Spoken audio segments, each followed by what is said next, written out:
Assalamu alaikum. Peace be upon you. This is Brother Omar El Rashed, author, poet, and Peaceful Heart's Guide. For those of you just learning about me, I was pushed to the cliff and almost fell off, almost attempting suicide several times, but Allah, by His grace and mercy, brought me back and taught me ways to overcome depression and anxiety and bipolar, and now I'm sharing those techniques with the world to help our brothers and sisters who are struggling. So I actually wanted to share a very old concept, but it's a very secret concept that is so effective and that most people either don't try or don't know about. So I wanted to share it with you. And actually, I've already shared it once before, but sort of in a impromptu and not realizing how much power there was in this technique.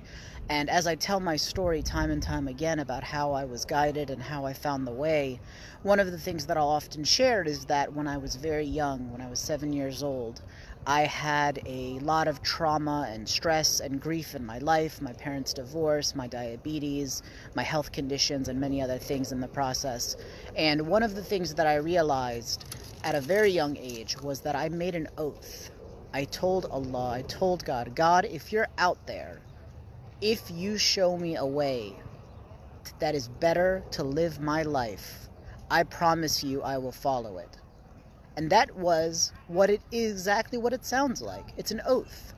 And making an oath to God is one of the secret techniques that is so effective in accomplishing any goal. And what does it mean? It requires us to be sincere in what we ask for. I didn't know what it was that God was going to show me. I didn't know how He was going to heal me. I just gave my word to Him, to God, directly, saying, God, if you get me out of this situation, I promise you I will follow the wisest way and the way of peace. Whatever you show me, I will follow it. And I made that intention. I made that oath to God.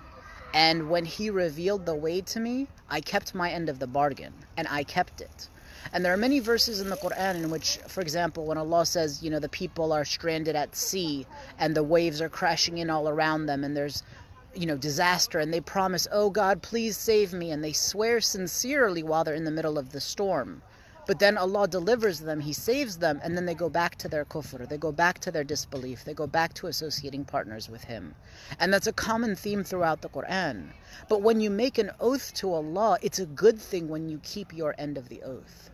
And actually, as I was encountering a certain situation in my personal life, I realized that I needed to find a way to accomplish this particular goal that I've been working towards for some time. And for whatever reason, it just never dawned on me to use the secret method that I've been using all of my life.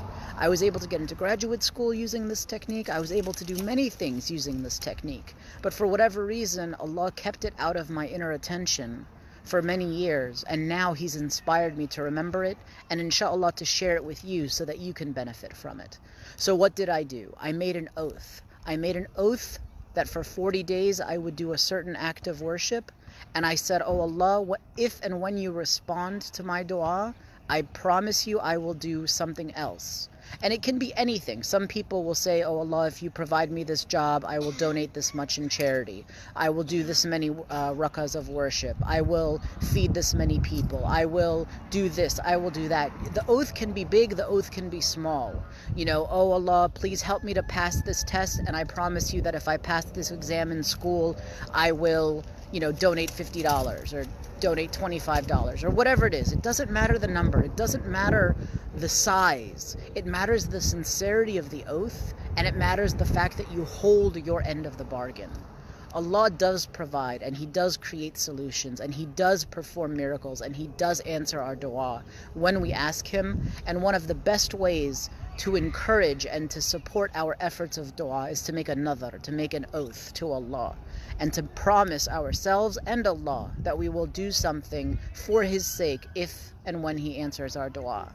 Now, granted, it doesn't obviously compel Allah to do anything. He does as He wishes. But Allah always answers our prayer. And that's another piece that we always have to remember. Some people say, oh, well, why wasn't my dua answered? No, Allah answers every dua, but He doesn't always answer it in the way that we think. There are 3 ways that Allah will always answer a dua. Either he answers it as you asked, but maybe in another different time. I never mentioned timing. Allah's timing is his own, and he does what is best in his wisdom. So maybe our dua is answered, but not necessarily as soon as we asked. Number two, Allah doesn't give us what we asked for, but gives us something better than that which we asked for. Maybe we asked for a particular job or a particular spouse or a particular, school, and Allah knows that that's not good for us, then there's something better, so he provides that which is better.